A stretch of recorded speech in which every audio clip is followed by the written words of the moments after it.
Bismillahirrahmanirrahim.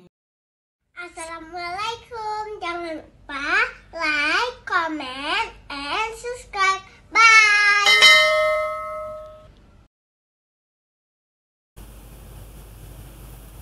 Bismillahirrahmanirrahim. Assalamualaikum warahmatullahi wabarakatuh. Alhamdulillahi rabbil alamin. Wassalatu wassalamu ala ashrafil anbiya'i wal mursalin wa ala alihi wa ashabihi ajma'in. Raditu billahi rabba wa bil islami dina wa bi Muhammadin nabiyya wa rasula.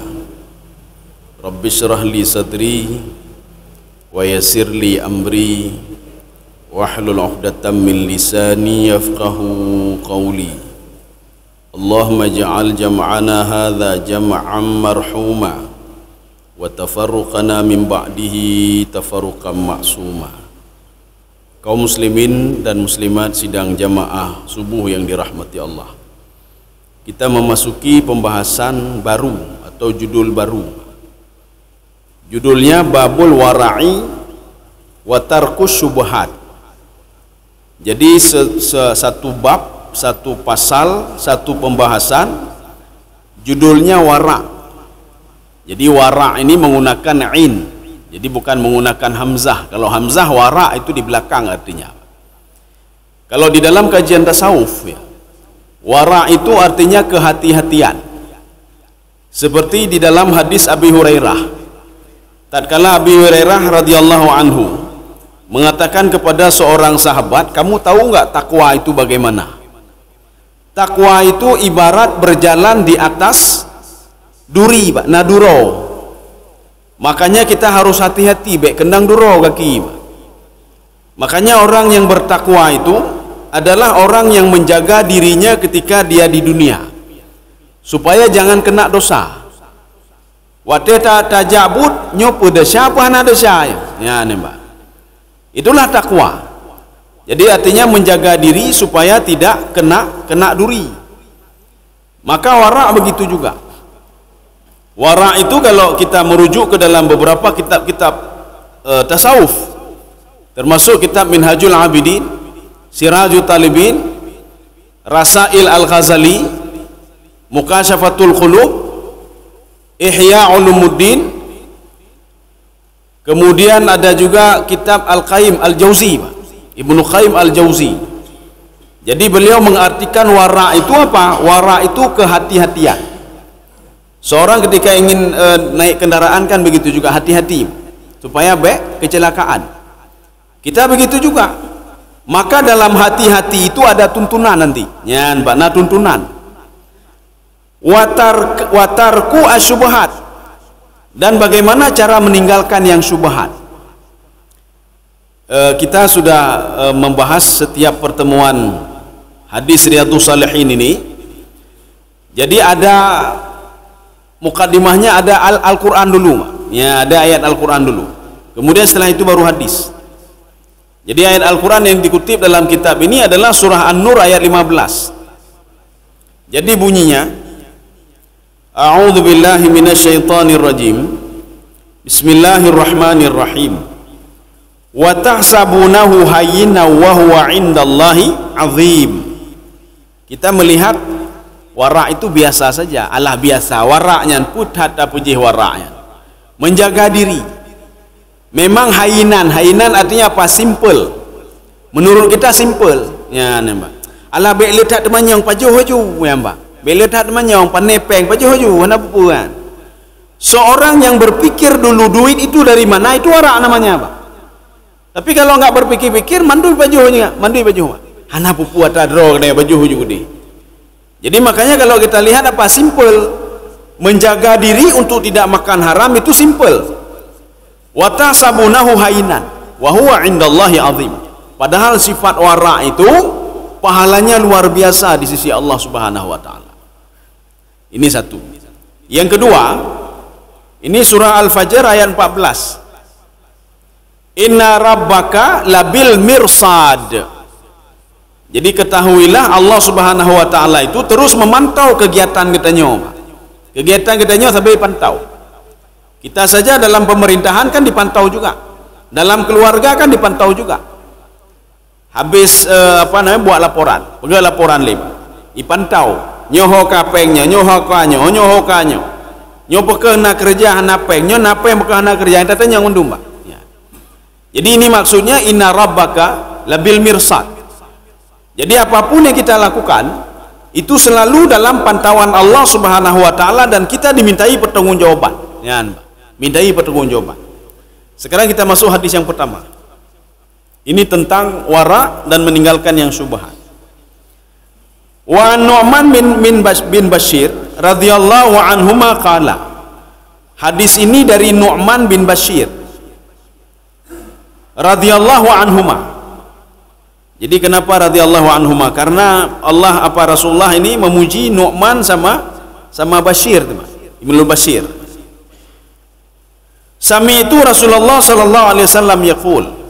Rasulullah sallallahu alaihi wasallam bersabda, innal halala bayyinun. Yang halal itu sudah jelas. Tidak ada yang tidak tahu kalau ini halal ini haram, tidak ada yang tak tahu. Mandoi depu, nyo depu halal, nyo halal. Pengkorupsi haram baik ne betul. Ya. Nyolun hum lah katrep di sinan orang Mbak. Katrep di sinan dak haram-haram. Rom baik ne betul-betul yang haram ile. Itu pu je haram Mbak. Itu pu haram. Makanya Rasulullah mengatakan innal halala bayyinun. Yang halal itu sudah jelas. Satu. Wa innal harama bayyinun. Yang haram juga jelas. Maka di dalam Al-Qur'an itu, di dalam hadis sudah diungkapkan oleh Allah nyo yang halu-halu nyo, yang je pajuh nyo, yang hanje pajuh nyo, yang haram nyo. Sudah jelas, Pak. Ya, sudah jelas. Wa bainahuma mustabihat. Di antara halal dan haram itu na yang syubhat. Ya, nampak na yang syubhat. Syubhat itu apa? Kita ragu-ragu. Nyo penglen, penggok. Ini halal atau haram memang syubhat. Tetapi kita perlu kepada Imam An-Nawawi yang menyusun kitab Arba'in Nawawiyah. Ini ada juga hadis ini dalam Arba'in Nawawiyah. Apa kata Imam Nawawi? Syubhat itu muncul kata beliau liqillatil ilmi. Karena ilmu sedikit maka muncul syubhat. Seorang yang sudah punya ilmu, banyak ilmu, nyan syubhat hana muncul syubhat. Nyan hana muncul syubhat. Syubhat pakan karena ganyan kurang ilmu. Maka otega kalian nyo halu peharimnyo. Sang antara dua-duanya Pak syubhat. Jadi makanya syubhat itu kata Imam Nawawi liqillatil ilmi. Karena sedikit ilmu maka dia ragu-ragu. Kalau dia ilmunya banyak dia tidak ragu-ragu dan akan meninggalkan yang haram itu. Makanya cuma dua pilihan, halal haram itu saja. Ya, halal haram. La ya'lamuhunna katsirun minan nas. Jadi banyak yang tidak diketahui oleh manusia maka dia syubhat nih, Mbak. Ya, inilah alasan Imam An-Nawawi syubhat itu muncul gara-gara seorang itu kurang ilmunya. La ya'lamuhunna katsirun minan nas. Jadi tidak banyak diketahui oleh manusia. Banyak manusia hanya depu halu haram. Maka karena hana gedepu kanyan, maka beliau berkesimpulan ini syubhat. Ya, baca-baca ke syubhat kan. Nyo kiban nyan syubhat. Ya, ke syubhat. Pekon dia pegang halu dia na urung protes, ya pegang haram na urung protes. Maka beliau mengatakan ini syubhat. Ya, syubhat. Famanittaka syubhat. Maka Rasulullah mengatakan barang siapa menjaga diri dari yang syubhat. Jadi kejaga dau ya, nyo syubhat berarti baik lom betul kan. Jino katanya terbalik, nyo syubhat hana pupu tak betul Mbak. Hana pupu syubhat Mbak. Ketika peng katanya kamu jampu ngempeng anu yatim. Kakak syubhat Mbak. Menyo katanya anak syubhat panina hana pupu syubhat Mbak. Bahkan Rasulullah mengatakan famanittaka syubhat. Barang siapa yang menjauhkan diri dari yang ragu-ragu tadi, alah ragu-ragu lon hai lon permunian, hai lon je. Kakak bah kawaknya menteng karena ragu-ragu Mbak. Nyo pepeng lon pepeng yatim kakak kana yatim juga di. Nyan Mbak. Barang siapa yang takut masuk ke dalam lingkaran syubhat, maka setiap ada syubhat dia menjauhkan diri. Bene patholong kenan banyak syubhat yang ada begai. Orang yang seperti ini istabra'a lidinihi wa irdihi, maka dia sudah menyelamatkan dinihi wa irdihi. Ini kekeliruan kita. Kita di non itu selalu kita terjemahkan agama, agama. Ya, nih, Pak. Jadi adinun nasihah, kita terjemahkan agama itu nasihat. Padahal di dalam tafsir Ibnu Abbas, di dalam syarah Al-Kabir, Imam An-Nawawi, beliau mengatakan ad-dinu yahtamil maknayani. Din itu maknanya dua. Yang pertama, din itu yaumul ba'thi, hari kebangkitan. Maliki yaumiddin, Allah yang menguasai hari kebangkitan. Yang kedua, ad-din bermakna yaumul ba'thi, hari ketika manusia dibangkitkan di padang mahsyar. Makanya ara'aital ladzi yukadzibu biddin. Tetapi di dalam terjemahan kita menerjemahkan apa? Ya Muhammad, tidakkah kamu lihat orang mendustai agama? Kan din itu kan agama, Pak. Itu yaumul ba'thi, hari kebangkitan. Bagaimana dengan ayat inna dina indallahil Islam? Kita menerjemahkan agama yang mulia di sisi Allah adalah agama Islam. Makna din di sini adalah amal perbuatanmu itu. Inna dina, amal perbuatanmu akan diperhitungkan oleh Allah dengan syarat apa? Al-Islam. Kamu tunduk dan patuh kepada Allah Subhanahu wa taala. Kalaupun kamu bersedekah, kamu berbuat kebaikan, tapi kamu tidak beriman kepadaku, kata Allah, fahuwa mardud. Amal itu ditolak oleh Allah Subhanahu wa taala. Itu makna din. Maka yang dimaksudkan dengan istabra'a lidinihi, dia sudah menyelamatkan perbuatannya, ibadahnya kepada Allah Subhanahu wa taala. Sudah menyelamatkan matanya, menyelamatkan mulutnya, menyelamatkan anggota tubuhnya. Ya, wa irdihi, dan kehormatannya. Kaum muslimin sedang jamaah yang dirahmati Allah Subhanahu wa taala. Ini sama seperti hadis yang sudah pernah kita bahas juga dalam Arba'in Nawawiyah. Inna dina, apa namanya? Ad-dinu an-nasihah. Kita sering sekali menerjemahkan agama itu adalah nasihat. Kipan agama nasihat? Aja tak pahami le, Pak. Agama nasihat, kipan agama nasihat? Agama itu memberikan nasihat, Pak. Maka Imam An-Nawawi mengatakan di dalam syarahnya, itu yang kita gunakan kemarin itu syarah Al-Kabir, Pak. Ada berapa orang ulama besar, sampai 6 bahkan 8 ulama besar yang mensyarah hadis itu. Apa makna ad-din? Imam Nawawi mengatakan ad-dinu fi hadzal mabhathi al-a'mal. Din pada ayat ad-dinun nasihah itu maknanya apa? Amal-amal perbuatanmu. Ad-dinu, amal-amal perbuatanmu. An-nasihah. Apa makna nasihah? Nasihah itu 3 maknanya.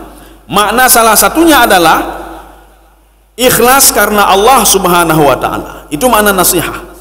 Getanya terjemah apa? Mentang Pak, nasihatnya nasihat nih, Pak. Mana najuminan, Pak? Nasihat nih, Pak. Padahal bukan itu maknanya. Ya seperti apa namanya lagi? Wal fitnatu asyaddu minal qatli. Kita acap kali menerjemahkan fitnah itu kengkegop. Padahal kengkegop kan fitnah. Kengkegop itu namanya ghibah. Fitnah itu apa? Fitnah itu kata Ibnu Abbas maknanya 2. Yang pertama ujian. Itu fitnah dalam Al-Qur'an. Innama amwalukum wa auladukum fitnah. Anakmu, hartamu fitnahnya apa makna, Pak? Wih, fitnah kedanya. Anakmu dan hartamu adalah ujian bagimu. Innama amwalukum wa auladukum fitnah. Ujian. Yang satu. Yang kedua, fitnah itu maknanya musyrik, kufur kepada Allah Subhanahu wa taala. Makanya wal fitnatu asyaddu minal qatli. Apa maknanya? Lihat di dalam asbabun nuzul, pekan ayat yang gepetreun di Allah Subhanahu wa taala. Ayat ini diturunkan untuk Abdullah bin Jahsy yang bertempur di bulan haram, yang Rasulullah melarang untuk bertempur di bulan haram. Waktu itu Abdullah bin Jahsy tidak tahu kalau itu bulan haram. Anak depu kan, Pak. Karena saking lelah dan capeknya perjalanan jauh sekali. Ketika itu Abu Sufyan mendatangi Rasulullah, "Ya Muhammad, sahabatmu sudah bertempur pada bulan haram. Berdosa dia ya Muhammad." Nabi Muhammad gei mendam. Turunlah ayat wal fitnatu asyaddu minal qatli. Apa makna fitnah? Ya Muhammad, kekufuran Abu Sufyan lebih dahsyat dibandingkan dengan pertempuran yang dilakukan oleh Abdullah bin Jahsy pada bulan haram. Itu maksud ayatnya, Pak. Wal fitnatu asyaddu minal qatli. Nanti dilihat di dalam asbabun nuzul kenapa ayat itu diturunkan oleh Allah Subhanahu wa taala. Yang kita sayangkan itu di dalam buku-buku An-Nu'min, pendidikan agama Islam, Quran, hadis, itu semua diterjemahkan seperti itu. Fitnah lebih kejam daripada pembunuhan. Dari mana itu, Pak? Kita nak usah jauh-jauh, kembali saja ke dalam Al-Quran. Coba lihat dalam tafsir apakah betul maknanya itu? Tidak, maknanya jauh sekali dari makna yang kita pahami. Kalau seperti itu, anak-anak akan memahami begini. Fitnah lebih kejam dari pembunuhan. Seorang pembunuh itu harus dibunuh, dikisas. Berarti orang ribahnya harus lebih dari kisas, Pak. Puji, tek dah cang-cang, Pak. Apakah betul begitu? Tidak benar, ya, Pak. Hanya orang ribah cang-cang. Tapi kalau kita salah memahami hadis itu, kita akan salah paham terhadap hukum, ya. Kita lanjut lagi. Waman waqa'a fi syubhat. Barang siapa yang bermain-main dalam hal syubhat. Nya gemain-main dalam syubhat ni, Pak. Nya ka syubhat, ka jelas syubhat. Tanah syubhat, semua syubhat. Maka di dalam hadis Rasulullah SAW, Rasulullah mengatakan begini. Ini hadis ini ada juga di dalam kitab Al-Bidayah wa Nihayah yang dikarang oleh Abu Fida. Barang siapa, kata Rasulullah, yang merampas tanah bukan haknya walaupun cuma sejengkal. Ya, nampak. Walaupun cuma sejengkal. Ini ada pembahasan pada juz pertama karena kitab Bidayah wa Nihayah itu sampai 14 jilid, Ubin Udbai, itu punya Abul Fida. Mengutip hadis di situ tentang luasnya langit dan bumi. Bagaimana jarak antara satu langit dengan langit yang lain. Di situ diungkapkan dengan hadis Rasulullah 500 tahun perjalanan. Langit pertama, langit kedua, langit ketiga, sampai langit ketujuh. Tetapi kata Rasulullah, bumi ini dengan di bawah buminya itu jaraknya 700 tahun lagi, Pak. Lebih jauh lah. Ya, nampak. Jadi makanya Rasulullah bersabda, barang siapa yang mengambil hak orang lain walaupun sejengkal. Dia pepinah pagi, Pak, nyoh hak alun nyoh. Padahal syubhat benar kan? Nyanyo hak alun nyoh. Dia puduk dia nak. Maka hari kiamat nanti, kata Rasulullah SAW, akan dikalungkan di lehernya 7 lapis bumi sampai ke bawah, ya, Pak. Dan dia harus mempertanggungjawabkan walaupun cuma sejengkal saja. Ya. Ini kan syubhat namanya.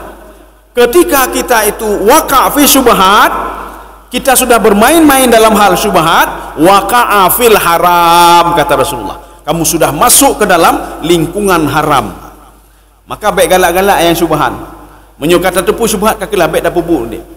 Karena segala sesuatu hal yang syubhat akan membawa kepada tidak rahmah, tidak berkah.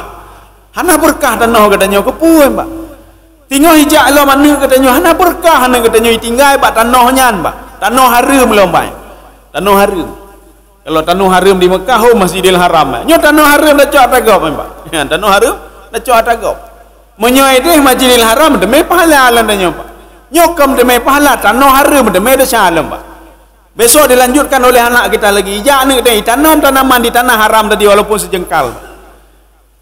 Artinya apa? Pohon itu mengambil nutrisi dari tanah haram. Tanah yang haram benar. Cacok katanya buah-buahan, tapi jauh, Pak. Tapi jauh buah-buahan. Kita sudah hidup dari yang haram, Pak. Tapi jauh ada haram mata gom, Pak. Walaupun kita ketemu dengan tanah yang tidak dimiliki oleh orang lain, nah tanah gom, Pak. Tak boleh juga. Atagop tanah yang, Pak. Ya, Pak. Tak boleh tanam di atas tanah orang lain. Dikhawatirkan apa? Akan tumbuh tanaman yang kita makan tanaman itu. Nyonya tak pekan lun hana lencok tanah haji. Yang lun tanah mentang betul dah tanah, Pak. Ketika tumbuh-tumbuhan kita menumbuhkan hasilnya, kita makan dari nutrisi tanah itu, Pak. Maka haram juga. Maka Rasulullah mengatakan, "Wa man waqa'a fi syubhat waqa'a fil haram." Barang siapa yang sudah bermain-main dalam hal syubhat, dia sudah bermain-main dengan yang haram, kata Rasulullah. Karai ini diberikan perumpamaan.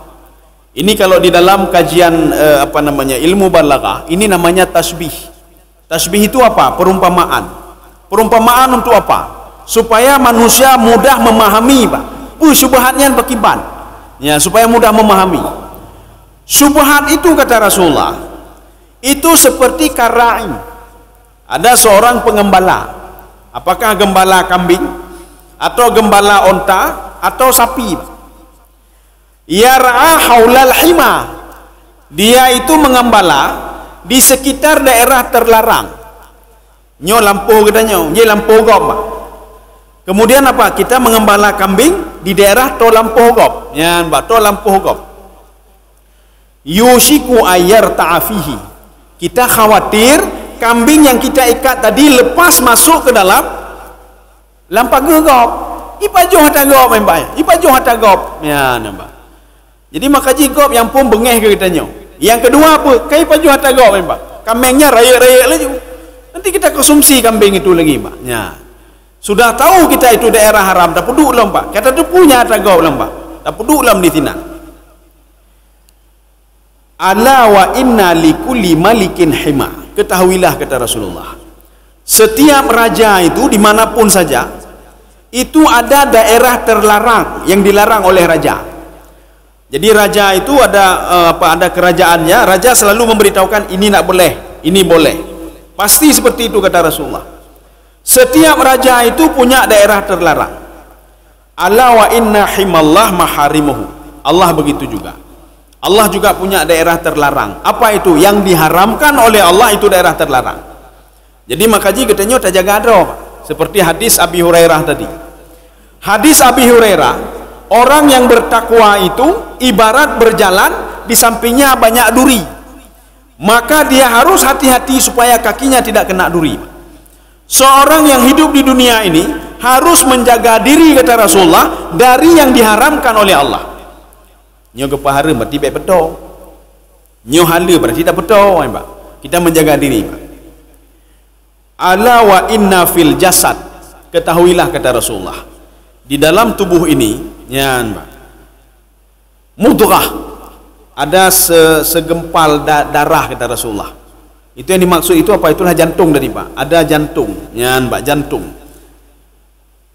Idza salahat, kalau jantung ini, kalau bahasa kita hatinya nampak. Padahal hati itu sebelah sini Pak, lever ni Pak.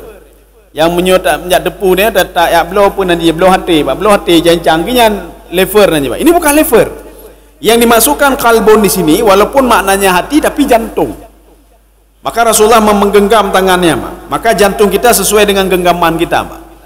Rasulullah mengatakan kalau jantung ini baik, salahal jasadu kulluh. Semua akan baik.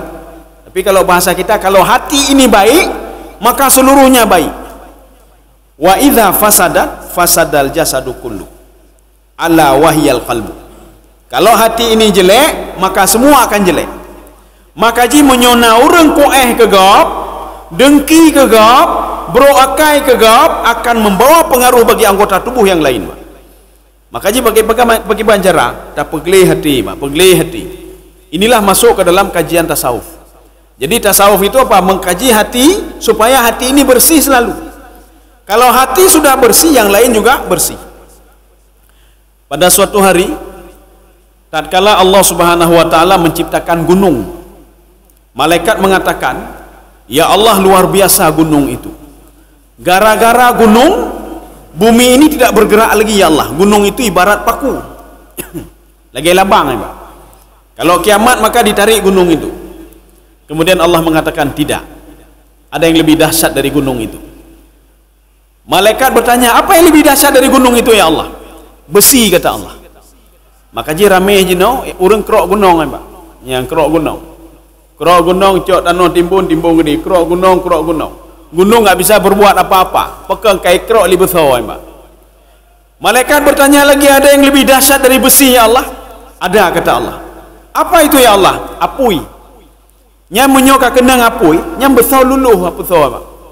Luluh besi itu. Setelah itu malaikat bertanya lagi, ada yang lebih dahsyat dari api ya Allah? Ada kata Allah. Apa itu? Air. Pak. Itu api kalau ketika sudah menyala, kalau kena air meredam nih Pak. Sehebat-hebatnya api itu, kalau sudah kena air meredam. Malaikat bertanya lagi, ada yang lebih dahsyat dari air ya Allah? Ada kata Allah. Apa itu? Angin.